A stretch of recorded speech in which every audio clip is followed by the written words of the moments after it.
Okay, so hi to all the press, and I'd like to thank Suresh sir and Dulkar sir, Wayfarer Films, Suresh Productions. I'd like to thank my director Selva for choosing me.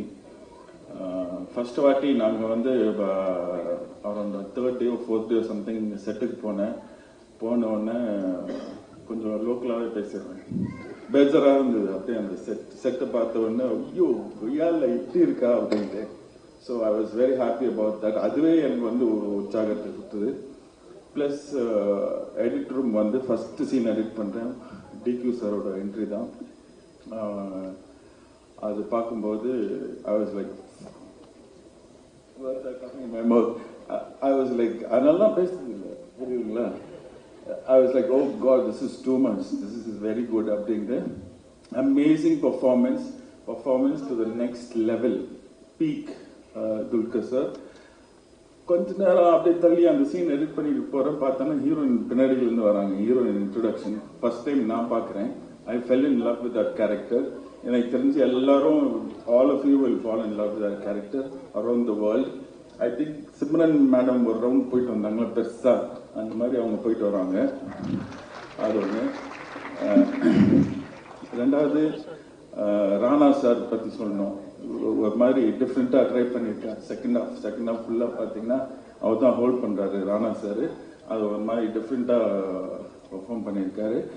சமுத்திரகாரி sir பற்றி சொல்லணும்னா, இவங்க ரெண்டு பேர் படத்தில் மட்டும் போட்டி போடல, செட்லேயும் போட்டு நடிச்சிட்டு இருக்காங்க. துல்கர் சார் ஒரு பக்கம் ஒன்று பண்ண, அவர் இன்னொரு பக்கம் பண்ண, பயங்கரமாக நடிச்சு இன்னும் பின்னிருக்காங்க எல்லாரும்.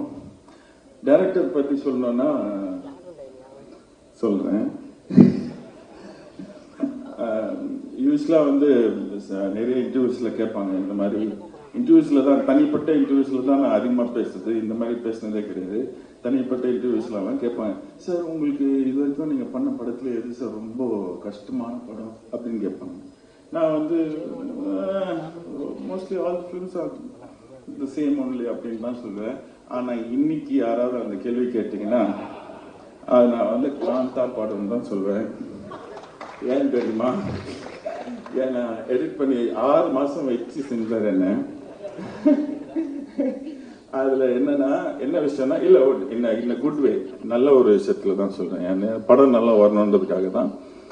ஈவினிங் வரைக்கும் எடிட் பண்ணுவோம். சூப்பர் மச்சான், எல்லாம் சூப்பரா இருக்கு, செம்மையா வந்திருக்கு, இதுதான் மச்சான் படம் அப்படின்னு சொல்லிட்டு போவாரு.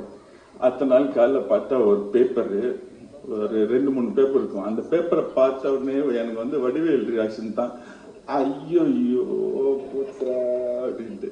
ஸோ அந்த மாதிரி அவரோட கொஸ்டின் வந்து எனக்கு இருக்காது, அவரோட படத்தோட கொஸ்டின் அவருக்கே இருக்கும். இந்த மாதிரி அவரே கேள்வி கேட்டு அந்த கேள்வியை என்கிட்ட கேட்பார். இந்த மாதிரி இதனால இப்படி பண்ணா இப்படி இருக்குமோ அப்படின்னு சொல்லிட்டு என்ன ஒரு மாதிரி கன்ஃபியூஸ் பண்ணி விட்டுருவாரு. கன்ஃபியூஸ் திருப்பி வெளியே போய் கொஞ்சம் ரெஸ்ட் எடுத்து திருப்பி வந்து எடிட் பண்ணுவோம். ஸோ அந்த மாதிரி போயிடுச்சு. Editing it was good actually, but learning process எனக்கே ஒரு லேர்னிங் ப்ராசஸ் தான் இருந்தது. So yeah, I like thank Prashant also, and the art direction was really good, and I know this film is going to be a big hit, and I would like to say that I see something in Selva. He is going to be one of the top young directors of today. One of the top directors and not that I want his next film, just saying. I sport life, not so much. Thank you.